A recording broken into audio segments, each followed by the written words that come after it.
வாங்க இன்னைக்கு ஒரு கதையோட ஆரம்பிக்கலாம். இது ஒரு சினிமா காட்சி மாதிரி இருக்கும். யோசிச்சு பாருங்க.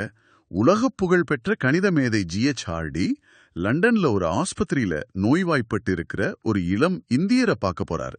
அவர் போன டாக்ஸியோட நம்பர் வந்து 1729. ரொம்ப சாதாரணமா தோன்ற ஒரு நம்பர். ஆமா, ஹார்டி அப்படிதான் நினைக்கிறாரு. அவர் அந்த பையன்கிட்ட, நான் வந்த வண்டியோட நம்பர் 1729, அது ஒரு மாதிரி போர் அடிக்கிற நம்பர் மாதிரி தோணுச்சு, இது ஒரு கெட்ட சோகனமோ அப்படின்னு கேக்குறார். அதுக்கு படுக்கையில இருந்த அந்த இளைஞர் ஒரு நொடி கூட யோசிக்காம கண்ணுல ஒரு பிரகாசத்தோட, இல்லவே இல்ல ஹார்டி, அது ரொம்ப சுவாரஸ்யமான நம்பர் சொல்றார். ஆமா, 2 வெவ்வேறு வழிகள்ல 2 கன எண்களோட கூடுதலாய் எழுதக்கூடிய மிகச்சிறிய எண் அதுதான் அப்படின்னு சொல்றார். அதாவது 12√3 + 1√3, அதுவும் 1729. அப்புறம் 10√3 + 9√3, அதுவும் 1729. ஆச்சரியமா இருக்கு.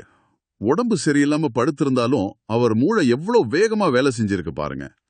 இந்த ஒரு சின்ன உரையாடல் நீங்க எங்களுக்கு அனுப்பியிருக்கிற இந்த ஆவணங்களோட மையக்கருவான சீனிவாச ராமானுஜனோட மனசுக்குள்ள நம்மள கூட்டிட்டு போற ஒரு சாவி மாதிரி. சரிதான். இன்னைக்கு நாம ஐஏஎஸ்ஆர் புனேவோட கணித கழகம் வழங்கிய ராமானுஜனின் வாழ்க்கை மற்றும் பணிகள் என்ற இந்த ஆவணங்களை வச்சு ஆழமா அலச போறோம். நம்ம நோக்கம் ரொம்ப தெளிவானது. கும்பகோணத்தோட தெருக்கள்ல இருந்து கேம்பிரிட்ஜ் பல்கலைக்கழகத்தோட உயரங்கள் வரைக்கும் போன ஒருத்தர். அதுவும் சுயமாகவே எல்லாத்தையும் கத்துக்கிட்ட ஒரு மேதை. ஆமா, அந்த மேதையோட பயணத்தை பார்க்க போறோம். அவரோட அறிவு எப்படிப்பட்டது, ஏன் அது அவ்வளவு தனித்துவமா இருந்துச்சு, அவரோட சில பிரமிக்க வைக்கிற கண்டுபிடிப்புகள் என்னென்ன, இது எல்லாத்தையும் தான் நம்ம பார்க்க போறோம். சரி, அவரோட ஆரம்ப காலத்துல இருந்து தொடங்குவோமா? டிசம்பர் 22, 1887 பிறந்திருக்கார். அவரோட வளர்ப்பு வந்து ரொம்பவும் ஆன்மீகம் நிறைஞ்சது. ஆமா, அவரோட குலதெய்வமான நாமகிரி தேவி தான் தூக்கத்துல அவர் நாக்குல சூத்திரங்கள் எழுதுறதா அவர் நம்பினார்னு ஆவணங்கள் சொல்லுது. அவரோட புகழ்பெற்ற ஒரு வாக்கியம் இருக்கு, ஒரு சமன்பாடு கடவுளோட எண்ணத்தை வெளிப்படுத்தாட்டி அது எனக்கு அர்த்தமில்லாதது. இது எவ்வளவு ஆழமான விஷயம். இது ரொம்ப முக்கியமான புள்ளி. ஏன்னா இந்த நம்பிக்கை தான் அவரோட கணித அணுகுமுறைக்கு அடிப்படையா இருந்திருக்கலாம். மேற்கத்திய உலகம் எப்படி ஒரு விஷயத்த நிரூபிக்க படிப்படியான தர்க்கத்தை நம்பியிருக்கோ, ஸ்டெப் பை ஸ்டெப் ப்ரூஃப். ஆமா, அதுக்கு நேர்மாறா ராமானுஜன் உள்ளுணர்வை நம்பினார். அவருக்கு பதில்கள் தரிசனங்கள் மாதிரி தெரிஞ்சது. அவர் அதை படிப்படியா உருவாக்கல. இதுதான் அவருக்கும் மற்ற கணித மேதைகளுக்கும் இருந்த மிகப்பெரிய தத்துவவாத வேறுபாடு. ஆமா, அவரோட சிந்திக்கிற திறனுக்கு சின்ன வயசுலயே ஒரு உதாரணம் நடந்திருக்கு. பள்ளியில ஆசிரியர் வகுப்பு எடுக்கிறார். 1000 வாழைப்பழத்தை 1000 மாணவர்களுக்கு பிரிச்சா ஆளுக்கு 1 கிடைக்கும். 0 வாழைப்பழத்தை 0 மாணவர்களுக்கு பிரிச்சா என்ன கிடைக்கும்னு கேக்குறாரு. ஓஹோ! உடனே ராமானுஜன் எழுந்து, சார், வாழைப்பழமே இல்ல, மாணவர்களும் இல்லன்னா பங்கு போடுற கேள்விக்கே இடம் இல்லையே, அப்படி இருக்கும்போது ஒவ்வொருத்தருக்கும் எப்படி 1 கிடைக்கும் அப்படின்னு கேட்டிருக்காரு. அந்த வயசுலயே வரையறுக்கப்படாத, அதாவது அன்டிஃபைன்டு விஷயங்களை பத்தி சிந்திச்சிருக்கார். உயர்நிலை பள்ளியில அவர் ஒரு அசாதாரண மாணவர்.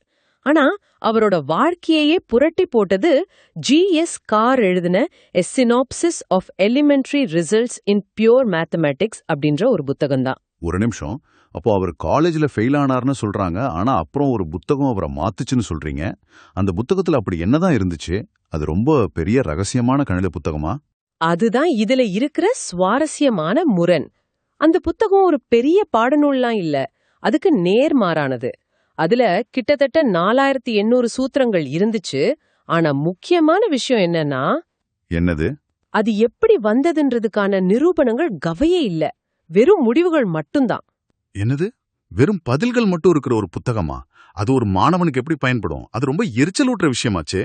ஆமா, வேற யாருக்காவது அது பயன்படாத ஒரு புத்தகமா இருந்திருக்கலாம். ஆனா ராமானுஜனுக்கு அது ஒரு புதையல் மாதிரி கிடைச்சது. P.V. சேஷு ஐயர் சொல்ற மாதிரி அந்த புத்தகம்தான் அவரோட மேதையை தட்டி எழுப்பியது. நிரூபணங்கள் இல்லாததால? ஆமா, இல்லாததால ஒவ்வொரு சூத்திரமும் ராமானுஜனுக்கு ஒரு தனிப்பட்ட ஆராய்ச்சியா மாறுச்சு. ஒவ்வொரு பதிலையும் அவரே முதல்ல இருந்து கண்டுபிடிக்க வேண்டியிருந்தது. அது அவரோட மூளைக்கு ஒரு நம்ப முடியாத பயிற்சியை கொடுத்துச்சு. 2 முறை காலேஜ்ல ஃபெயில் ஆயிருக்கார். குடும்ப வறுமை காரணமா மதராஸ் போர்ட் ட்ரஸ்ட்ல ஒரு கிளர்க் வேலையில சேர்ந்திருக்காரு. ஆனா கிடைக்கிற சின்ன சின்ன இடைவேளையில கூட அந்த பழைய நோட்டு புத்தகத்துல கணக்கு போட்டுக்கிட்டே இருந்திருக்காரு. இத நாம ஒரு பெரிய சித்திரமா பார்க்கணும். உள்ளூர்ல இருந்த கணித வல்லுநர்களுக்கு ராமானுஜனோட வழிமுறைகளை புரிஞ்சுக்கிறது ரொம்ப கஷ்டமா இருந்துச்சு. சேஷு ஐயரே சொல்றார், ராமானுஜனோட முறைகள் ரொம்ப சுருக்கமாவும் புதுமையாவும் இருந்துச்சு. அதனால சாதாரண கணித அறிஞரால அவரை பின்தொடர முடியல. ஆமா, அவர் ஒரு 10 ஸ்டெப் மனசுக்குள்ளேயே தாண்டி நேரடியா பதிலுக்கு போயிடுவார். மத்தவங்களுக்கு அது புரியல. அதனாலதான் அவர் இங்கிலாந்துல இருந்த கணிதவியலாளர்களுக்கு கடிதம் எழுத ஆரம்பிச்சார். எம்ஜேஎம் ஹில் மாதிரி ஆட்கள் அவரோட முடிவுகளை பார்த்துட்டு இவருக்கு அடிப்படை கணிதமே தெரியலைன்னு நிராகரிச்சாங்க. ஆமா, குறிப்பா அந்த 1+2+3+ அப்படின்னு போயிட்டே இருந்தா அதோட மதிப்பு -112 அப்படின்னு எழுதுனது. அத பார்த்துட்டு அவங்க அதிர்ச்சி ஆயிட்டாங்க. அதுல ஆச்சரியப்பட ஒண்ணும் இல்ல. ஏன்னா நேர்மறை எண்களை கூட்டும்போது எப்படி ஒரு எதிர்மறை எண் வர முடியும்? இது நம்ம பொது அறிவுக்கே எதிரா இருக்கு. ஆனா இங்கதான் ராமானுஜனோட மேதைத்துவம் தெரியுது. அவர் அனலிட்டிக் கண்டினியூவேஷன் அப்படின்ற ரொம்ப ஆழமான ஒரு கணித கருத்தை பயன்படுத்திட்டு இருந்தார். அனாலிட்டிக் கண்டினியூவேஷன், அது கேட்கவே சிக்கலா இருக்கே. அதை கொஞ்சம் எளிமையா விளக்க முடியுமா? நிச்சயமா. இப்படி யோசிச்சு பாருங்க. உங்ககிட்ட ஒரு கிராமத்தோட ரொம்ப துல்லியமான விரிமான மேப் இருக்கு. அந்த மேப்பை மட்டும் வச்சு ஒரு விதமான கணித மந்திரத்தை பயன்படுத்தி அந்த கிராமத்துக்கு வெளியே இருக்கிற முழு நாட்டோட அமைப்பை உங்களால கணிக்க முடிஞ்சா எப்படி இருக்கும்? ஓ, இன்ட்ரெஸ்டிங்கா இருக்கே. அதுதான் அனாலிட்டிக் கண்டினியூவேஷன். ஒரு குறிப்பிட்ட எல்லைக்குள்ள மட்டும் வேலை செய்யற ஒரு சூத்திரத்தை எடுத்து அந்த எல்லைக்கு வெளியேயும் அர்த்தமுள்ளதா மாத்துற ஒரு நுட்பம். ராமானுஜன் எண்களோட அந்த மேஜிக் மேப்பை பயன்படுத்தி குவாண்டம் இயற்பியல் போன்ற துறைகள்ல அது உண்மையா இருக்கிற இடங்களுக்கு அதை கொண்டு போனார். அவர் மத்தவங்களை விட பல அடிகள் முன்னாடி சிந்திச்சிட்டு இருந்தார். அப்புறம்தான் அந்த திருப்பு முனை வருது. ஜனவரி 16, 1913 கேம்பிரிட்ஜ் பல்கலைக்கழகத்தோட GH ஹார்டிக்கு ராமானுஜன் ஒரு கடிதம் எழுதுறார். அந்த கடிதத்துல இருக்கிற தன்னம்பிக்கையும் அதே சமயம் இருக்கிற பணிவும் என்ன பிரமிக்க வைக்குது. ஐயா, நான் மദ്രാஸ் போர்ட் ட்ரஸ்ட்ல வருஷத்துக்கு 20 பவுண்ட் சம்பளம் வாங்குற ஒரு கிளர்க்கு. எனக்கு பல்கலைக்கழக கல்வி இல்ல, ஆனா நானே எனக்காக ஒரு புது பாதையை வகுத்துட்டு இருக்கேன் அப்படின்னு எழுதிட்டு, நான் ஒரு ஏழை, என்னோட கண்டுபிடிப்புகள்ல ஏதாவது மதிப்பு இருக்குன்னு நீங்க நினைச்சா அதை வெளியிடணும்னு ஆசைப்படுறேன் அப்படின்னு கேக்குறாரு. ஆமா, அந்த கடிதத்தை கடிச்சு ஹார்டியோட எதிர்வினை ஒரு வரலாற்று நிகழ்வு. முதல்ல அவருக்கும் சந்தேகம் வந்துச்சு. இது யாரோ ஒரு போலியாளோட வேலையா இருக்குமோன்னு நினைச்சார். அப்படியா? ஆமா. ஆனா அன்னைக்கு ராத்திரி அவரோட சகாவான லிட்டில்வுட் கூட சேர்ந்து அந்த கடிதத்துல இருந்த சூத்திரங்களை ஆராய்ஞ்சார். விடியற்காலையில ஹார்டி முழுசா நம்பிட்டார். அவர் சொன்ன வார்த்தைகள் ரொம்ப புகழ் பெற்றது இல்லையா? ஆமா, இந்த சூத்திரங்களை என்ன முழுசா தோற்கடிச்சிடுச்சு. இவ்ளோ கற்பனை திறன் கொண்ட ஒருத்தரால மட்டும்தான் இதை எழுத முடியும்.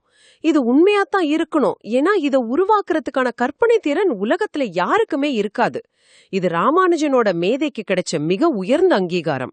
ஹார்டியோட அழைப்பை ஏத்து கடல் கடக்க கூடாதுன்ற அந்த காலத்து சம்பிரதாயங்களை தாண்டி ராமானுஜன் கேம்பிரிட்ஜ் போறார்.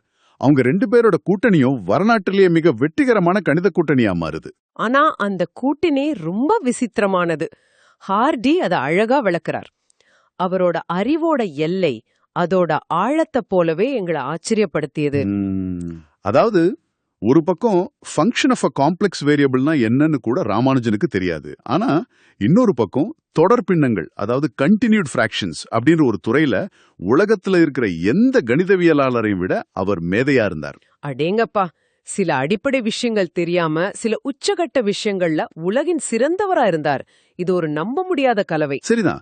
ஆனா கேம்பிரிட்ஜ் வாழ்க்கை அவருக்கு பூப்பாதையா இருக்கல. இனவெறி, முதல் உலகப் போர் காரணமா உணவு தட்டுப்பாடு, ஒரு தீவிர சைவரான அவருக்கு சரியான உணவு கிடைக்காதது, இங்கிலாந்தோட கடும் குளிர்னு பல சவால்களை சந்திச்சார். இவ்ளோ கஷ்டங்களுக்கு நடுவுலயும் அவரோட உழைப்பு அங்கீகரிக்கப்பட்டு ராயல் சொசைட்டியோட ஃபெலோவா தேர்ந்தெடுக்கப்பட்டார். அந்த கௌரவம் கிடைச்ச 2வது இந்தியர் அவர். இப்ப நாம அவரோட கதை, அவரோட போராட்டம் எல்லாத்தையும் பார்த்துட்டோம்.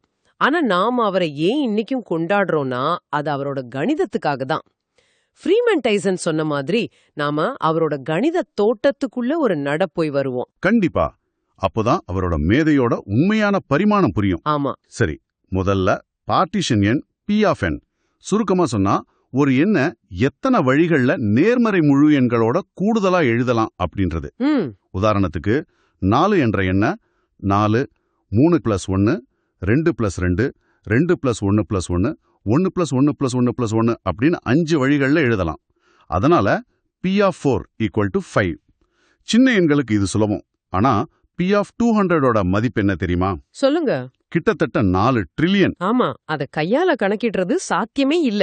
ஆனா ஹார்டியும் ராமானுஜனும் சேர்ந்து அதுக்கு ஒரு சூத்திரத்தை உருவாக்குனாங்க. அது ஒரு தோராயமான சூத்திரம்னாலும் நம்ப முடியாத அளவுக்கு துல்லியமானது. இதை செய்ய அவங்க ஒரு புது டெக்னிக்கே உருவாக்குனாங்க இல்லையா? ஆமா, சர்க்கிள் முறை, அதாவது சர்க்கிள் மெத்தட் அப்படின்னு ஒரு புத்தம் புதிய நுட்பம். அந்த நுட்பம் இன்னைக்கு எண் கோட்பாட்டுல ஒரு முக்கியமான கருவியா இருக்கு. அடுத்து ஹைலி காம்போசிட் நம்பர்ஸ். அது என்னது? பேர் கொஞ்சம் வித்தியாசமா இருக்கே. அது ஒரு சுவாரஸ்யமான ஆசயம். அதாவது ஒரு எண்ணுக்கு எவ்வளவு வகுப்பிகள், டிவைசர்ஸ் இருக்குன்னு பாக்குறது. உதாரணமா 6க்கு 1, 2, 3, 6ன்னு 4 வகுப்பிகள் இருக்கு. சரி. ஆனா 6ஐ விட சின்ன எண்ணான 4க்கு 3 தான் இருக்கு. 5க்கு 2 தான். சோ ஒரு எண்ணை எடுத்துக்கிட்டா அதை விட சின்னதான எந்த எண்ணை விடவும் அதுக்கு அதிக வகுப்பிகள் இருந்தா அதுதான் ஹைலி காம்போசிட் நம்பர். ஓஹோ, அப்படியா? அப்புறம் பை மதிப்பை கணக்கிட அவர் கொடுத்த சூத்திரங்கள்? ஆமா, அவை ரொம்ப சிக்கலானவை. ஆனா பையோட மதிப்ப அதிவேகமா ரொம்ப துல்லியமா கணக்கிட உதவுது. இன்னைக்கு சூப்பர் கம்ப்யூட்டர்கள் கூட பையோட மதிப்ப கணக்கிட அவரோட சூத்திரங்களோட மாற்று வடிவங்களை தான் பயன்படுத்துது. ஆனா எல்லாத்தையும் விட மர்மமான அவரோட கடைசி கண்டுபிடிப்பு பத்தி ஆவணங்கள் சொல்லுது. மாக் தீட்டா சார்புகள், மாக் தீட்டா ஃபங்க்ஷன்ஸ். ஆமா, அவர் இறக்கிறதுக்கு கொஞ்ச மாசத்துக்கு முன்னாடி இந்தியாவிலிருந்து ஹார்டிக்கு எழுதின கடைசி கடிதத்துல இத பத்தி குறிப்பிட்டிருக்கார். சாதாரண தீட்டா சார்புகளை போலவே இவையும் அழகா கணிதத்துல நுழையுது அப்படின்னு எழுதினார். ஆனா அது என்னன்னு அப்போ யாருக்குமே முழுசா புரியல. ஒரு புதிராவே இருந்துச்சு. ஆமா, பல பத்தாண்டுகளுக்கு பிறகுதான் கணிதவியலாளர்கள் அந்த மாக் தீட்டா சார்புகளை ஆராய ஆரம்பிச்சாங்க. ஒரு நிமிஷம், இங்கதான் கதை ஒரு சயின்ஸ் ஃபிக்ஷன் படம் போல மாறுது. அவர் 1920 இறக்கும் போது எழுதின பல வருஷமா யாருக்கும் புரியாத அந்த குறிப்புகள் இன்னைக்கு பிரபஞ்சத்தோட மிகப்பெரிய மர்மமான கருந்துளைகளா பிளாக் ஹோல்ஸ பத்தி படிக்க உதவுதுன்னு சொல்றீங்களா? இது எப்படி சாத்தியம்? நீங்க சொல்றது 100க்கு 100 உண்மை. அதுதான் ராமானுஜனோட மேதைத்துவம். இயற்பியலாளர்கள் கருந்துளைகளோட என்ட்ரோப்பிய கணக்கிட முயற்சி செஞ்சப்போ அவங்களுக்கு புதுவிதமான கணித கருவிகள் தேவைப்பட்டுச்சு. சரி. அவங்க தேடி தேடி பார்த்தப்போ அதுக்கான பதில் எங்க இருந்துச்சு தெரியுமா? பல வருஷங்களுக்கு முன்னாடி ராமானுஜன் எழுதின அந்த கடைசி கடிதத்துல. நம்பவே முடியல. 100 வருஷத்துக்கு முன்னாடி நோயில படுத்திருந்த ஒருத்தரோட உள்ளுணர்வுல உதிச்ச ஒரு ஆசையும் இன்னைக்கு பிரபஞ்சத்தோட ரகசியங்களை ஆராய உதவுது. இதுதான் அவரோட வேலையோட காலத்தால் அழியாத தன்மை. கேட்கவே சிலிர்க்குது. ரொம்ப வருத்தமான விஷயம். ராமானுஜன் 1919 இந்திய திரும்பினார். ஆனா அவரோட உடல்நிலை ரொம்ப மோசமாயி ஏப்ரல் 26, 1920 தன்னோட 32 வயசுல இறந்து போறார். ஆமா, ரொம்ப இளம் வயசு. அவர் விட்டு சென்றது சொத்து பத்தும் இல்ல, 3 பழைய நோட்டு புத்தகங்கள். அதுல நிரூபணங்களே இல்லாம ஆயிரக்கணக்கான சூத்திரங்களும் முடிவுகளும் இருந்துச்சு. அந்த தொலைந்து போன நோட்டு புத்தகங்கள் தான் அவரோட உண்மையான மரபு. பல வருஷங்களா உலகின் தலைசிறந்த கணிதவியலாளர்கள் அந்த புத்தகங்கள்ல இருக்கிற ஒவ்வொரு வரியையும் எடுத்து அதை நிரூபிக்க முயற்சி செஞ்சுட்டு இருக்காங்க. ராமானுஜன் அனுமானங்கள், ராமானுஜன் வரைபடங்கள்னு பல புதிய கணித கிளைகளை உருவாகி இருக்கு இல்லையா? ஆமா, அவரோட பேர்ல அவரோட வேலை இன்னைக்கும் புது கணிதத்துக்கு உத்வேகம் கொடுத்துட்டே இருக்கு. இயற்பியலாளர் ஃப்ரீமேன் டைசனோட வார்த்தைகளோட இதை முடிக்கிறது பொருத்தமா இருக்கும்னு நினைக்கிறேன். அவர் சொன்னார், நான் கோவமாவோ அல்லது மனச்சோர்வாவோ இருக்கும் போதெல்லாம் நான் அலமாரியிலிருந்து ராமானுஜனோட தொகுக்கப்பட்ட தாள்களை எடுத்து அவரோட தோட்டத்துல அமைதியா உலா வருவேன். அழகான வரிகள். கணிதம் ஒரு தோட்டமா மாறுறது ராமானுஜன் மாதிரி மேதைகளாலதான். ஆமா. இறுதியா உங்களுக்காக ஒரு சிந்தனை. ராமானுஜன் தன்னோட கண்டுபிடிப்புகள் எல்லாமே தெய்வீக உத்வேகத்தால் நாமகிரி தேவியின் அருளால் வந்ததுன்னு உறுதியா நம்பினார். சரி.